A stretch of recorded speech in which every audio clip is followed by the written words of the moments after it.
ঠিক আছে, তারপর দেখো। ওয়ালাইকুম আসসালাম। ওয়ালাইকুম আসসালাম। বাকিরা কই? কি পড়বো আজকে বলো? কি পড়াচ্ছিলাম তোমাদের? কি স্যার? কি পড়াচ্ছিলাম আর কি পড়বো বলো?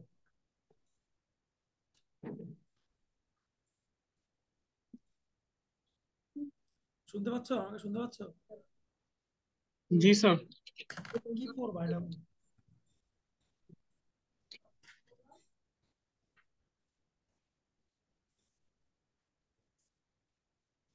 ক্যামেরা অন করো তো, কি ক্যামেরা অন করো।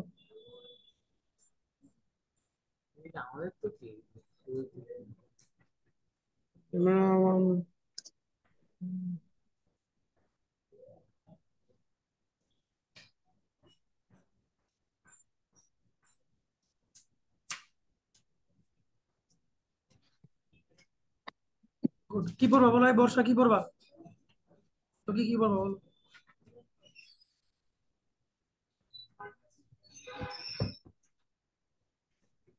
ওরে বাবা, কোন টপিক পড়ো? বর্ষা আনমিউট করো, আনমিউট করে বলো কি পড়বা।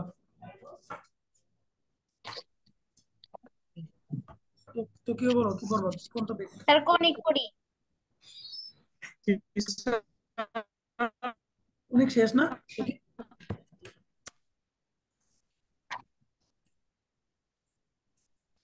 তো কি কোনিক পড়া হয়েছে কি না? স্যার? কোনিক্স কোনিক্স তো করেন নাই। ধরি নাই। কনিক্স না ম্যাট্রিক্স, যেটা কোনিক্স আমাদের স্যার এবার নাকি ম্যাট্রিক্স আছে সিলেবাসে। কোনিক করবো? তো কি কোনিক স্যার কোনটা আমি বুঝতে পারছি, কোনিক্স নাকি কোনিক? কোনিক কোনিক একই কথা। Second paper chapter 6। শুরু করেন স্যার, আমাদের আছে পরীক্ষার মধ্যে, ফাইনালে। ওদের আছে? জি স্যার। তাহলে শুরু করতেছি, ওকে? তাহলে কোনিক শুরু করতেছি। তো কোনিক শুরু করার আগে আমরা তাহলে কোনিকের একটা ফিগার একটু দেখি। হ্যাঁ, বলে যাই।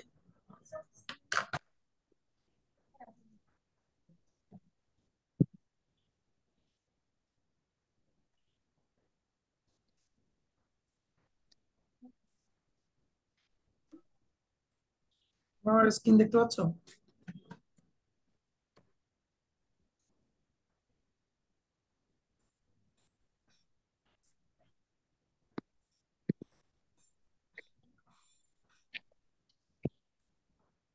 স্ক্রিন দেখতে পাচ্ছ? স্ক্রিন দেখতে পাচ্ছ?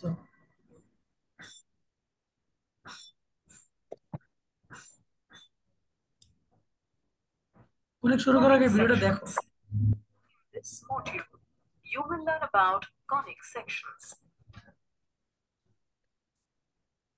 When a straight line intersects a vertical line at a fixed point and rotates about that fixed point, the surface obtained is called a double right circular cone. A double right circular cone consists of two cones joined at a fixed দেখা যায় না আমাদের। point called the vertex. The line that rotates about the vertex is called the generator. And the line that remains fixed is called the axis. আমি টেম্পোটা বাড়াই দিই। A right circular cone has a circular base,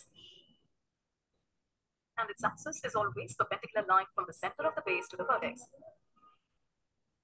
The perimeter of the base is called the directrix. The lateral surface of a right circular cone is called the nap. A double right circular cone has two naps. The nap above the vertex is called the upper nap, and that below the vertex is called the lower nap. Also, the angle between the generator and the axis is called the vertex angle. Conic sections. If a plane intersects a double right circular cone, we get two-dimensional curves of different types. These curves are called conic sections. Depending on the angle made by the plane with the vertical axis of the cone, the plane can cut the cone in three different ways. Ellipse, When the plane intersects the double white circular cone in such a way that the angle between the plane and the axis is greater than the vertex angle, we get a closed curve called an ellipse.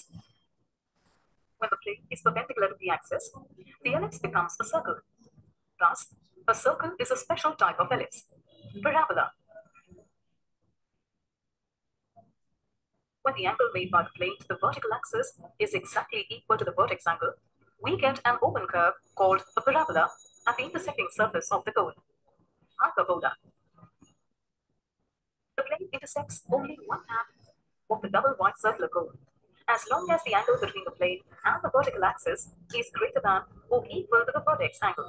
However, if the plane intersects the vertical axis at an angle smaller than the vertex angle, the plane intersects both the halves of the cone to form an open curve called a hyperbola, which has two disjoint curves, degenerate conics. If the plane intersects the double white circular cone at its vertex, the ellipse becomes a point. The parabola becomes a line, and the hyperbola becomes two intersecting lines. The figures so obtained are called degenerate conics. ওকে আসো degenerate conics পর্যন্ত তোমাদের দরকার নাই, তোমাদের conic পর্যন্ত দরকার ছিল। আমরা ওরা যেটা বলতে চাচ্ছে সেটা হচ্ছে তুমি যদি এরকম একটা কোণকে বিভিন্ন ভাবে কাটো তাহলে বিভিন্ন শেপ তৈরি হয়। যেমন আমি যদি সোজাসুজি কাটি, ধরো একটা কোন আইসক্রিম, তোমরা ভালো রিলেট করতে পারবা। ধরো যে এটা একটা কোন আইসক্রিমের উপরের অংশ, এটা হচ্ছে আরেকটা কোন আইসক্রিমের নিচের অংশ। তো আমি যদি একটা ব্লেড দিয়ে সোজাসুজি কাটি, তাহলে এখানে যে একটা সারফেস তৈরি হবে, এই সারফেসটা দেখতে হবে সার্কেলের মতো, তাই না? তাই না? কারণ আমাদের যে কোন আইসক্রিম সেটা উপরের দিক থেকে তাকাইলে কি, তুমি যদি একটা কোন আইসক্রিম উপরের দিক থেকে তাকাও তাহলে সেটা কিন্তু সার্কেলের মধ্যে দেখা যায়, তাই না? তাই তো। Yes, sir. আর যদি আমি একটু বাঁকা ভাবে কাটি, ধরো এইভাবে কাটলাম, তখন সার্কেলটা একটু এরকম বাঁকার মতো হবে। যেমন বাসা বাড়িতে মেয়েরা এরকম গেস্ট আসলে যেমন শশা কাটে, দেখবা অনেক বাসা দেখবে যে মেয়েরা শশাটা যদি তুমি একদম পারপেন্ডিকুলারলি কাটো তাহলে একদম গোল গোল হয়। হুম। কিন্তু মেয়েরা দেখবা যে একটু ডিজাইন ডিজাইন করে বা মায়েরা ডিজাইন করে একটু এরকম করে স্লাইস করে কাটবে, বাঁকা করে, তখন শশাটা একটু বাঁকা বাঁকা হয় না? ঠিক আছে, দেখতে বৃত্তের মতো হয় না, এটাকে বলতেছি আমরা উপবৃত্ত বা এলিপস। আরেকটা হচ্ছে যদি আমি এটাকে আরেকটু তেষ্টা করে কাটি, এমন ভাবে কাটলাম যে তোমার এই যে এই কোণটা, ধরো যেখান থেকে কাটছি সেই কোণটা যদি আমাদের এই কোণের সমান হয় তখন তৈরি হয় প্যারাবোলা, এরকম একটা শেপ তৈরি হয়। ঠিক আছে, তো আমি একটু তোমাদেরকে জিনিসটাকে ইজি করে দিই। কণিক মূলত তিন প্রকার, আর বৃত্ত সহ যদি ধরি আমরা তাহলে চার প্রকার। এক নম্বর হচ্ছে পরাবৃত্ত। পরাবৃত্তের ইংরেজি নাম হচ্ছে প্যারাবোলা।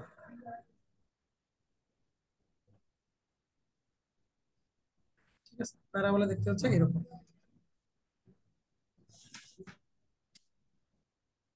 এরকম দেখে দেখো।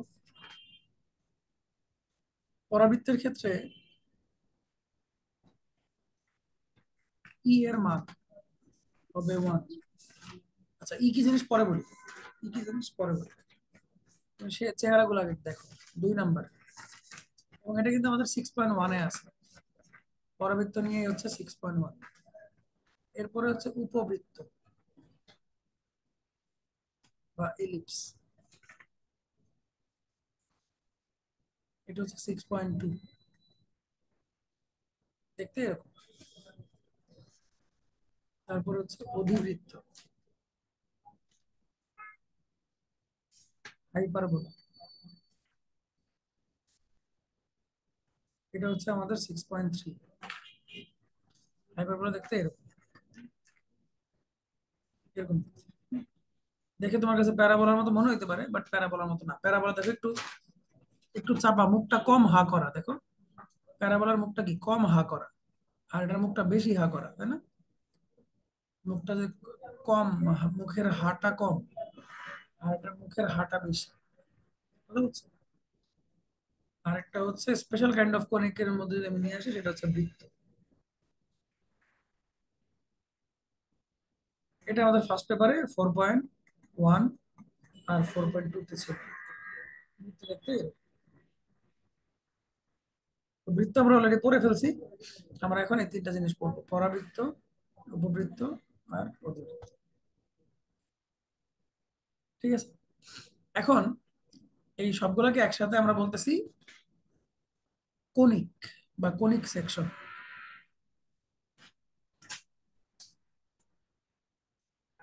কোনিক সেকশন মানে কোনিকের বিভিন্ন অংশ। কোনিক বলতে আসলে এটা, এই যে শেপটা, এটাকে বলে কোনিক। হ্যাঁ, এটাকে বলা হচ্ছে কোনিক।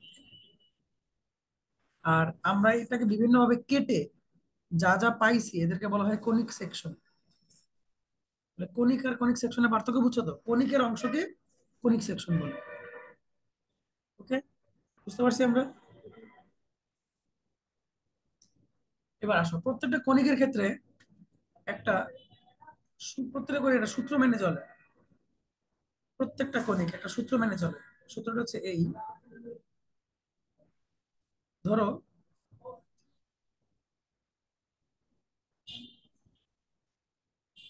এটা কণিক, এই তুমি ম্যাথ দেখাচ্ছ না কেন আমার? কয় নাম্বার করতেছো?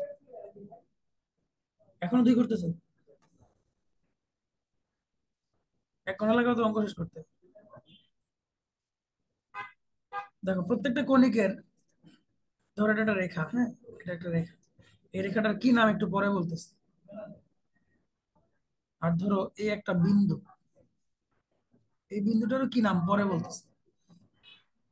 জিনিসটা কি নিলাম? উপবৃত্ত। বাট আমি এখন যে কথাটা বলবো তোমাদেরকে, এই কথাটা পরাবৃত্ত, উপবৃত্ত, অধিবৃত্ত সবার জন্যই একই কথা হবে। শুধু উদাহরণ দেওয়ার জন্য উপবৃত্ত ব্যবহার করতেছি। তো এই কণিকের উপর তুমি অনেকগুলো পয়েন্ট নাও। ধরো এটা একটা পয়েন্ট, এটা একটা পয়েন্ট, এটা একটা পয়েন্ট। আচ্ছা, একটা ভালো কথা বলি, কণিক আমি যখন তোমাদের বলবো কণিক, তখন তোমরা বুঝবা পরাবৃত্ত, উপবৃত্ত, অধিবৃত্ত সব। আর যখন আমি বলবো উপবৃত্ত বা অধিবৃত্ত, তখন তো পার্টিকুলার শুধু ওইটার জন্য। কিন্তু কণিক বললে তোমরা সব বুঝবা, যে সব। ধরো এই কণিকের উপরে কিছু বিন্দু আছে, এগুলো, এবং এই বিন্দুটার নাম দিলাম এস। এবং ধরো প্রত্যেকটা বিন্দুকে আমি পি বলতেছি, প্রত্যেকটা বিন্দুর আমি একই নাম দিলাম, পি। পি, প্রত্যেকটা বিন্দু ধরো পি। এস পি বের করলাম, তার দৈর্ঘ্যটা মাপবা, এখান থেকে লম্ব আঁকবা এটার উপরে, তার দৈর্ঘ্যটা মাপবা। এই লম্বটার নাম দিলাম পি এম। আবার এস পি বের করো, আবার পি এম বের করো, আবার এস পি বের করো, আবার পি এম বের করো, আবার এস পি বের করো, আবার পি এম বের করো, আবার এস পি বের করো, আবার পি এম বের করো, আবার এস পি বের করো, আবার পি এম বের করো। প্রত্যেকবার তুমি একটা মজার ব্যাপার খেয়াল করবা, যে এসপি আর পিএম তাদের অনুপাত একটা ধ্রুবক হচ্ছে। ঠিক আছে, প্রথমবার যদি তুমি ভাগ করে 2/3 পাও, তাহলে দেখবা যে বারবার ভাগ করে 2/3 পাচ্ছ। প্রত্যেকটা বিন্দুর জন্য তুমি 2/3 পাবা। প্রত্যেকটা বিন্দুর জন্য তুমি কি 2/3 পাবা। একটু আগে থাকো। আসসালামু আলাইকুম। না ভাবি, আমি রাখবো, আর বুঝবো আর ঘন্টা খানিক রাখবো, তারপর ছাড়বো। আচ্ছা ঠিক আছে, আসসালামু আলাইকুম। কথা বুঝছো? তাহলে প্রত্যেকটা ক্ষেত্রে এসপি আর পিএম এর অনুপাত হচ্ছে ধ্রুবক। এটা সকল কণিকের ক্ষেত্রে সত্য। সকল কণিকের ক্ষেত্রে এসপি আর পিএম এর অনুপাত ধ্রুবক হবে। আমি কি কথাটা তোমাদের বুঝাইতে পারলাম? এটা পরাবৃত্তের ক্ষেত্রেও হবে। ঠিক আছে, SP PM, SP PM, SP PM সবার ক্ষেত্রেই হবে। এসপি আর পিএম এর অনুপাত ধ্রুবক হবে। বুঝতে পারছি? এবার আসো, এই যে বিন্দুটা আমি বললাম, যে এই বিন্দু থেকে দূরত্ব বের করতে হবে, এই বিন্দুটার এবার নাম তোমাদেরকে জানাই দিচ্ছি। এই বিন্দুটার নাম হচ্ছে উপকেন্দ্র। উপকেন্দ্র। আর এই যে নির্দিষ্ট রেখাটার কথা বলছি, এটার নাম হচ্ছে নিয়ামক রেখা। নিয়ামক বা দিকাক্ষ। নিয়ামক বা দিকাক্ষ। Right right.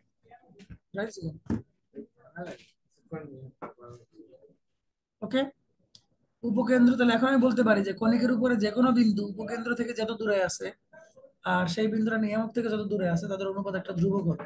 ওকে, এই ধ্রুবকটার একটা নাম আছে, এই ধ্রুবকটার নাম হচ্ছে ই, যেটাকে ইংরেজিতে বলে এসেন্ট্রিসিটি।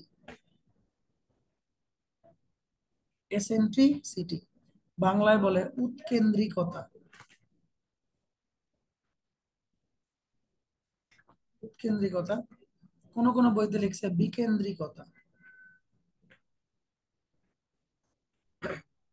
উৎকেন্দ্রিকতা বা বিকেন্দ্রিকতা,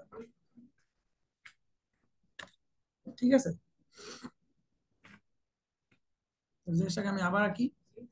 তো সকল কণিকের ক্ষেত্রে আমরা বলতে পারবো যে এসপি বাই পিএম সমান হচ্ছে উৎকেন্দ্রিকতা ই, বা এসপি ইকুয়াল টু ইপিএম। এটা হচ্ছে সকল কণিকের সাধারণ সূত্র। সকল কণিকের ক্ষেত্রে এটা হচ্ছে সাধারণ সূত্র। স্যার এখানে কি ই ধ্রুবক? ই ধ্রুবক, হ্যাঁ, এই যে একটু আগে বললাম না, ই ধ্রুবক। ঠিক আছে, এখন তুমি অনুপাতের নিয়মে আসো। ই যেহেতু দুইটা সংখ্যার অনুপাত, তাহলে দুইটা সংখ্যার অনুপাত কেমন হইতে পারে? এক নাম্বার, দুইটা সংখ্যার অনুপাত একের সমান হইতে পারে, পারে না? হইতে পারে না? এসপি আর পিএম সমান হইতে পারে কিনা? তাহলে ই হচ্ছে 1। হইতে পারে না এসপি পিএম এর থেকে ছোট? তাহলে ই এর মান কি হইতে পারে? এরকম হইতে পারে। আবার ই এর মান কি হইতে পারে? একের থেকে বড় হইতে পারে। একের থেকে বড় হইতে হইতে কোথায় যেতে পারে? ইনফিনিটি পর্যন্ত। আবার ইনফিনিটি। আবার কি ই এর মান শূন্য হইতে পারে। দেখো তো, এর বাইরে কি কোনো কিছু অসম্ভব? এর বাইরে কোনো কিছু অসম্ভব। ওদের ব্যাপার হচ্ছে ই এর মানটা নেগেটিভ হবে না, ঠিক আছে। ই এর মান জিরোর নিচে নামবে না। ই এর মান জিরোর নিচে নামবে না, এটা মাথায় রাখবা। এই সবসময় একটা ধনাত্মক সংখ্যা, কারণ দুইটা দৈর্ঘ্যের অনুপাত, দৈর্ঘ্য তো আর ঋণাত্মক হইতে পারে না, তাই না? তো দুইটা পজিটিভ জিনিসের অনুপাত কখনো নেগেটিভ হবে না। তাহলে এই হচ্ছে ই এর 5 ধরনের মান হইতে পারে। এখন এখান থেকে তোমরা এমসিকিউ পরীক্ষা পাবা। ই কিন্তু 1 হলে সেটাকে আমরা বলবো পরাবৃত্ত। ই যদি একের থেকে ছোট কিন্তু 0 থেকে বড় হয়, তাহলে সেটাকে বলবো উপবৃত্ত। পাশের শেপটা এঁকে দিচ্ছি তোমাদের সুবিধার জন্য। ই যদি একের থেকে বড় হয় তাহলে হবে অধিবৃত্ত।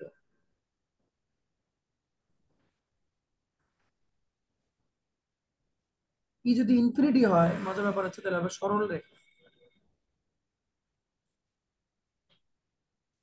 যে তোমাদের লাস্টে ডিপ্রেসড কণিকের কথা বলতেছিল না, ডিজেনারেটেড কণিক পড়তে বলতেছিল, ওখানে এই জিনিসটা আছে।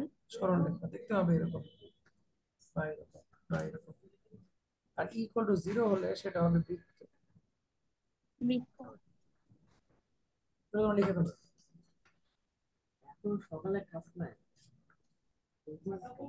এই সকালে তো খাও নাই কিছু? হ্যাঁ, পানি খাও।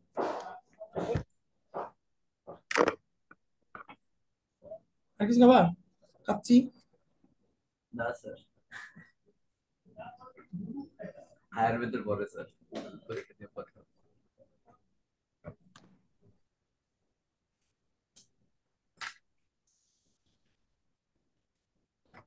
তোমরা প্লাস তোমাদের কাছে খাবো, ঠিক আছে।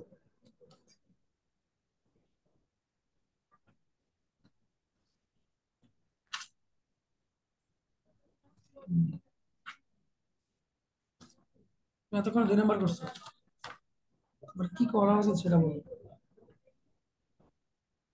দেখে দেখে ও যা করছো তুমি তাই করছো।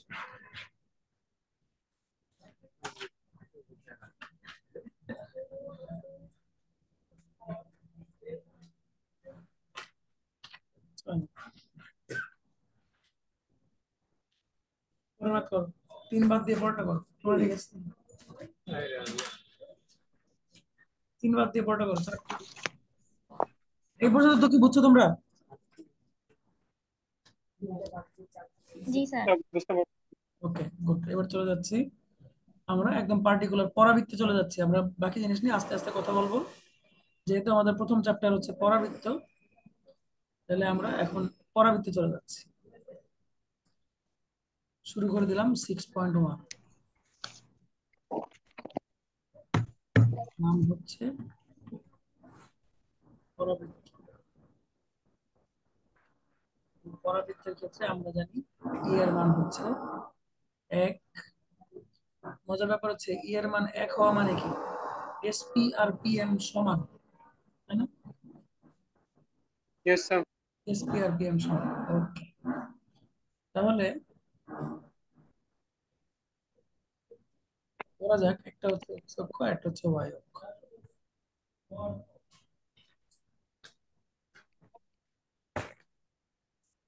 আর আমাদের পরাবৃত্তটা হচ্ছে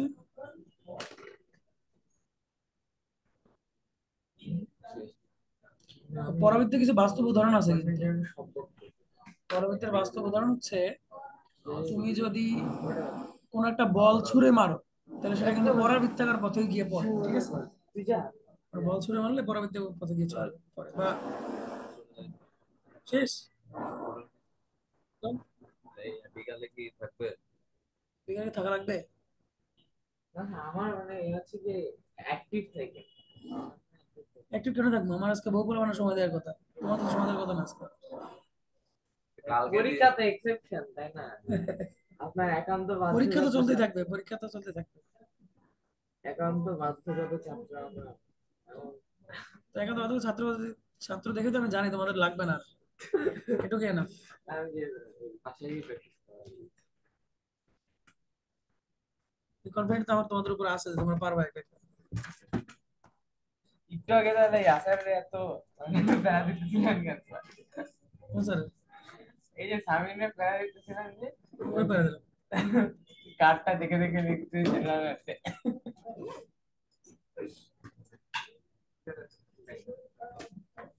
ঠিক আছে, নক দিও, মানে আছে 3টা থেকে 5টা আসলে আমার বাবা থাকবো আমি।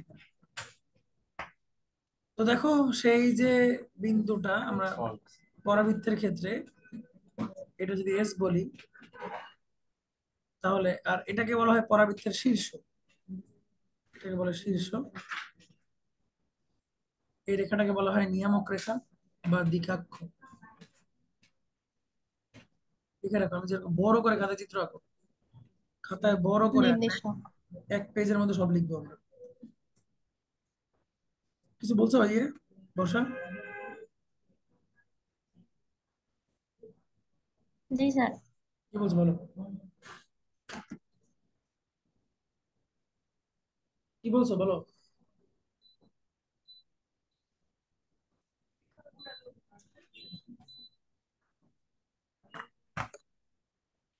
এখন দেখো, আমার এস থেকে এর যে দূরত্ব, এ থেকে এটার সে একই দূরত্ব হওয়ার কথা না?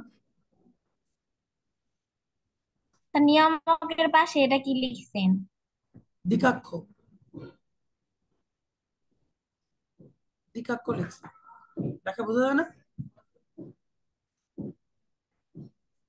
আচ্ছা আর আমার, ওইখানে তালে বসে মনে হইল। আচ্ছা ঠিক আছে, আমার আমার কি হতে ঝামেলা আছে। আমার এটা বলো যে এস থেকে এর যে দূরত্ব, এ থেকে এটার দূরত্ব সেম হবে কিনা? হবে তো, তাই না? এই জি বিন্দুটাকে স্যার। বলা হয়, এটাকে নাম দিবা জেড। এবং আমরা ধরে নিলাম যে এ থেকে এস এর দূরত্ব হচ্ছে এ, তাহলে এ থেকে জেড এর দূরত্ব হবে -এ। কথা সত্য কিনা বলো, তাই না? জি স্যার। ওকে, এবার আসো আমরা দেখবো যে পরাবৃত্তের সমীকরণটা কেমন এবং পরাবৃত্তের সমীকরণ কোত্থেকে আসে। ধরে নেওয়া যাক পরাবৃত্তের উপর পি যে কোনো একটা বিন্দু,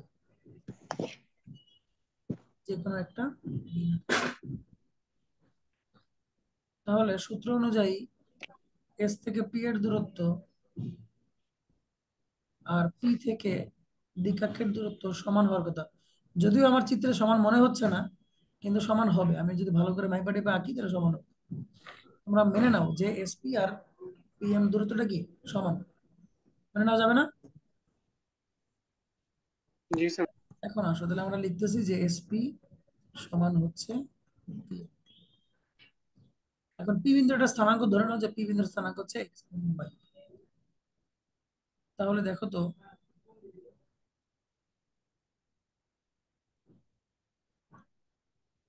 এসপি এর জায়গায় আমরা কি এটা লিখতে পারি যে ও আচ্ছা,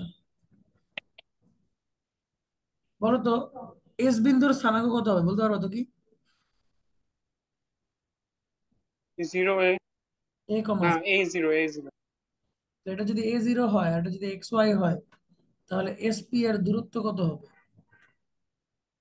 রুট ওভার এক্স মাইনাস এ whole square plus y minus zero whole square, হবে না? হবে তো? 3টা 3:30 ক্লাস নেবো তোমাদের অনলাইন, মাথায় রেখো।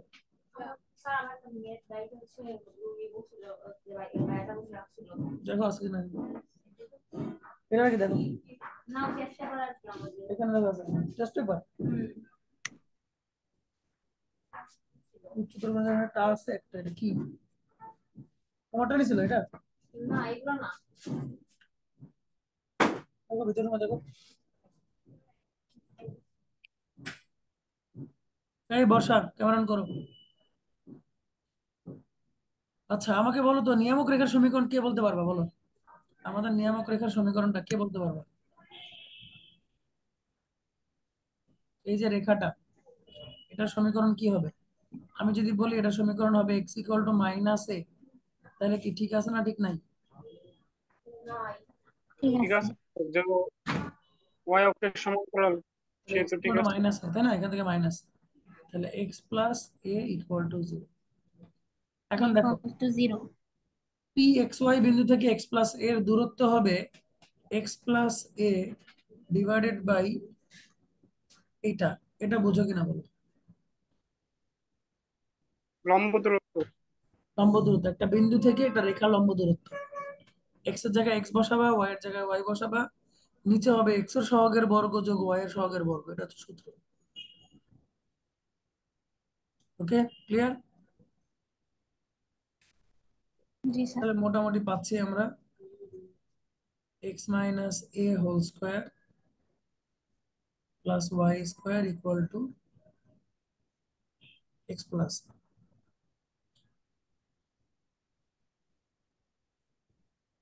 এখন উভয় পক্ষে বর্গ করো।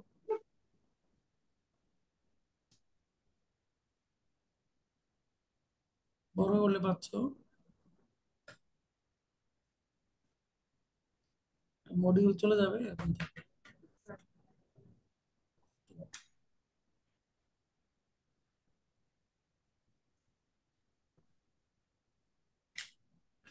এখন দেখো তো এটা 4ab সূত্র না?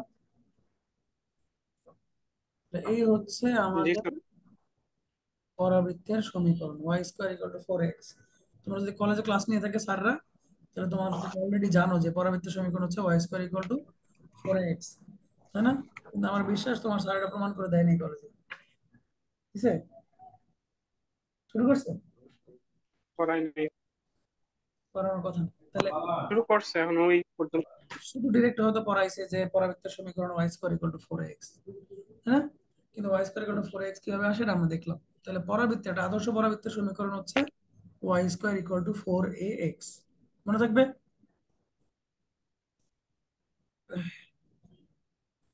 এখন পরাবৃত্তের সমীকরণ তো Y square equal two 4ax, ভালো কথা। এই পরাবৃত্তের বিভিন্ন অংশ আমরা এখন দেখব। তাহলে আবার আরেকটা পেজে, বাংলা আগে থেকে এঁকে থাকো তো ঠিক আছে, আমি বড় করে ফিগারটা আঁকবো।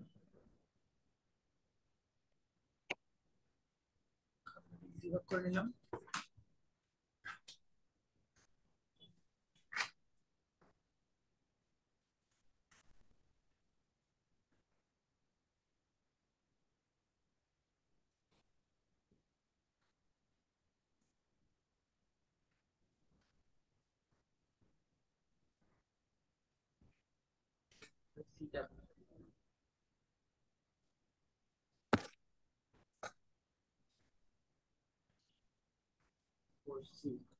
What time will they depart together next time? টাইমটা চাইছে তোমার 8:45-এ করছে না, ছাড়ছে না, তারপরে আবার কয়টা বাজে করবে? তাহলে টাইমটা আগে বিতে যে টাইমটা পেয়েছে যোগ করে দাও, বিতে যে টাইমটা পেয়েছে টাইমটা যোগ করে দিতে হবে।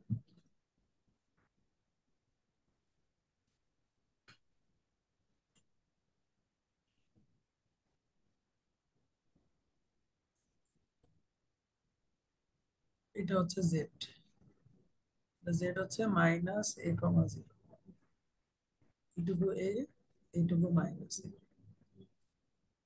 এটা এক্স ও এক্স ড্যাশ, এটা ওয়াই ও ওয়াই ড্যাশ। এখন এর বিভিন্ন অংশ আমরা লিখবো, হ্যাঁ। 1 নম্বর শীর্ষ, ও আচ্ছা আগে লিখে নাও।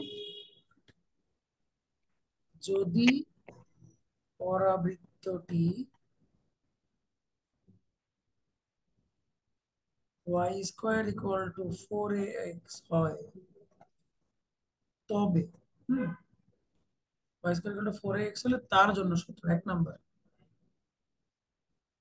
শীর্ষ a,0,0। কোনটাকে শীর্ষ বলতেছি তোমরা বুঝতেছো তো? এই বিন্দুটাকে শীর্ষ বলতে, এগুলো কিন্তু সূত্র, এগুলো মুখস্থ রাখতে হবে। মুখস্থ রাখতে গেলেও তুমি যদি চিত্রটা ভালো করে বোঝো তাহলে এমনি মুখস্থ থাকবে, এটা মুখস্থ করার কিছু না। 2 নম্বর উপকেন্দ্র,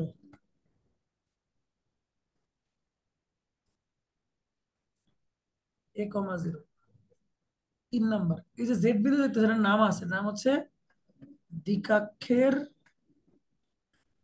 বা নিয়ামকের পাদবিন্দু, ঠিক আছে, জেড। তোমরা ঝটপট আমাকে বলে ফেলো তো এই কটা জিনিস বুঝছো কিনা।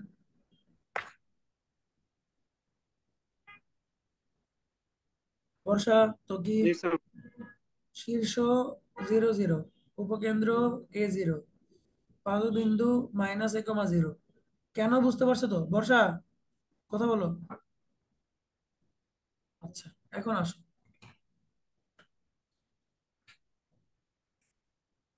এখন আসো, একটু লাইনে থাকো। আসসালামু আলাইকুম ভাবি। হ্যাঁ, ম্যাথ এগুলো সব করতেছে, করাচ্ছে এগুলো।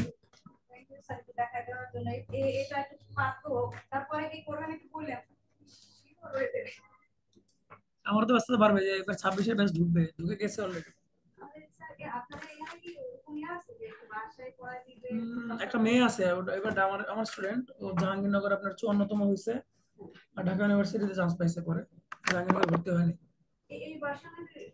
হ্যাঁ, ও বস মেয়ে, খুবই পরিশ্রমী, ওরে করবো না। থাকে মনে হয় 12 নম্বর, কালসি, কালসি থাকে, অসুবিধা হবে না মনে হয়, দেখ কথা বলি ওর সাথে।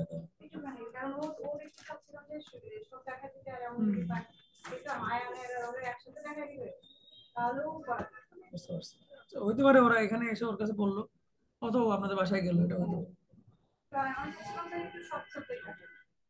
কথা বলি আমি। আচ্ছা ঠিক আছে, আমি কথা বলবো না ওর সাথে আসলে, আমি এখনো বলি নাই কথা। ঠিক আছে, তো how many students? এই HCF = 21 লিখলে হবে? নাম্বার অফ স্টুডেন্ট লিখতে হবে 21, ওয়ালাইকুম আসসালাম। নাম্বার অফ স্টুডেন্ট লিখতে হবে যে 21।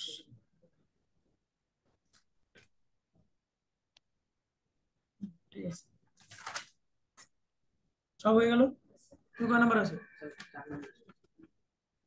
4 নাম্বার, 4টা মাল্টিপল বাই করছো, কমন ফ্যাক্টর 3, কমন ফ্যাক্টর এরা হয় কেন? কমন ফ্যাক্টর শুধু 5 হবে, আর 1 হবে, এইটা হবে, এইটা আর 1।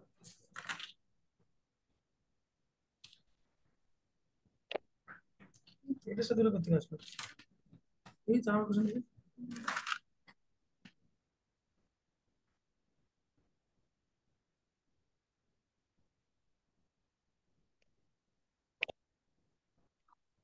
15 আর 25-এর এলসিএম বের করো আগে। আগে 15 আর 25-এর এলসিএম বের করো তুমি। 15 মিনিট আর 25 মিনিট এলসিএম কত মিনিট? সেই টাইমটাকে তুমি 8টা 45-এর সাথে যোগ করবে। এলসিএম না করে তুমি কেমনে যোগ করে দিবে? না তুমি এগুলো করো।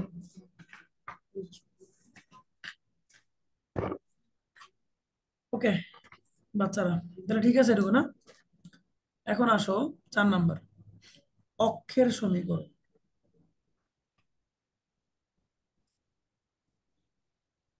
বর্ষা এবং টকি।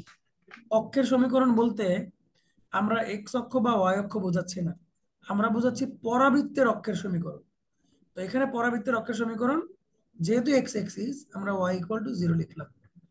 কিন্তু সারা জীবন কিন্তু পরাবৃত্তের অক্ষ এক্স অক্ষের উপরে নাও থাকতে পারে। খেয়াল করো, হইতে পারে না যে একটা পরাবৃত্ত এরকম একটা জায়গাতে আছে, হইতে পারে না? পারে? কথা বলো। জি স্যার। তখন কিন্তু পরাবৃত্তের অক্ষ আমি কাকে বলবো? এইটাকে বলবো। তখন কিন্তু এইটাকে আমি পরাবৃত্তের অক্ষে বলবো না। আজরা, কথাটা ক্লিয়ার?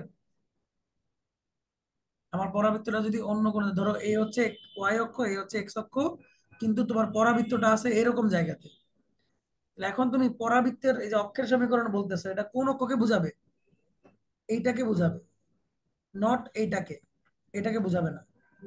ক্লিয়ার কি না আজরা? বলো, মাইক আনমিউট করে বলো। জি স্যার। আজরা মাইক আনমিউট আনমিউট করে বলো, বুঝছো কিনা? জি স্যার, আজরা বুঝতে পারছি। মাইক আনমিউট করে কথা বলো।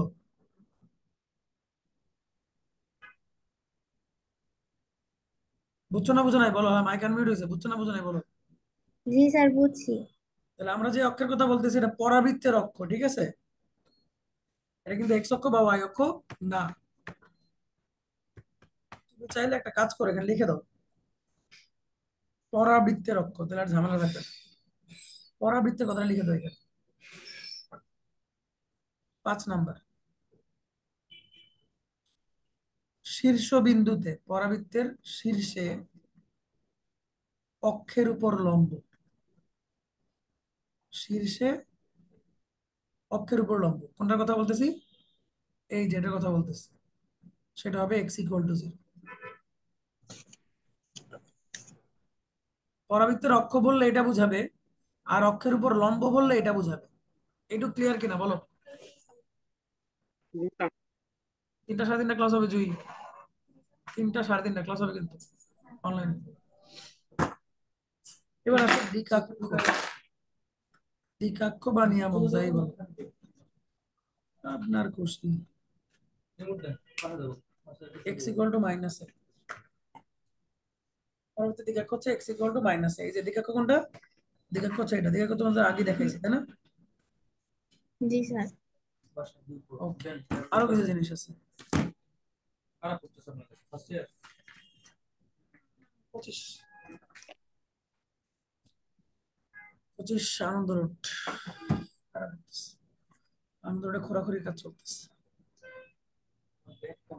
7 নাম্বার, ব্যাগ। এবার আসো দেখো, এই যে ফোকাস দিয়ে আমি যদি লম্ব রেখা আঁকি, ফোকাস দিয়ে একটা লম্ব রেখা আঁকলাম এরকম। এই লম্ব রেখাটার একটা নাম আছে, নামটা হচ্ছে উপকেন্দ্রিক লম্ব। উপকেন্দ্রিক লম্ব। প্রথমে আমরা দেখবো যে উপকেন্দ্রিক লম্বের সমীকরণটা কত। হ্যাঁ, দেখো তো উপকেন্দ্রিক লম্বের সমীকরণ কে। আমি এক্স ইকুয়াল টু এ বললে কি তোমরা মন খারাপ করবা? এক্স ইকুয়াল টু এ হওয়ার না। কথা না? মানে এক্স ইকুয়াল টু এ দৈর্ঘ্য সামনে না এটা? এই কথা বলো, মন খারাপ করছো কিনা তাদের বলো। জি স্যার। মন খারাপ করছো? মানে বুঝছো তো? মন খারাপ করার অসুবিধা নেই, বুঝছো কিনা এটা বলো। জি জি স্যার। স্যার, বুঝতে পারছি। ওকে, এবার আসো, এরপরে বলবো হচ্ছে উপকেন্দ্রিক লম্বের দৈর্ঘ্য। এই দৈর্ঘ্যটা হবে 4a। মডুলাস দিছি যাতে মাইনাস না হইতে পারে, এই জন্য নেগেটিভ হবে না বলে মডুলাস দিছি। 4a একক। এটাও তোমাদের বুঝাই দিই, দেখো এটার দৈর্ঘ্য, মানে আমি বলতে চাচ্ছি এখান থেকে এই পর্যন্ত হবে 4a। আসলে 4 হবে কিনা দেখো, খেয়াল করো। এই যে বিন্দুটা, হ্যাঁ, দেখো তো, এখান থেকে এটার যে দৈর্ঘ্য, এখান থেকে এইটার একই দৈর্ঘ্য হবে না? তাই না? পরাবৃত্তের সূত্র কি বলে? এসপি ইকুয়াল টু পিএম বলে না? তাহলে পরাবৃত্তের উপর যে কোনো বিন্দু, সেই বিন্দু থেকে দ্বিকাক্ষ একই দূরে হবে কিনা? ঝটপট বলো, ঝটপট বলো, টাইম শেষ হয়ে যাচ্ছে।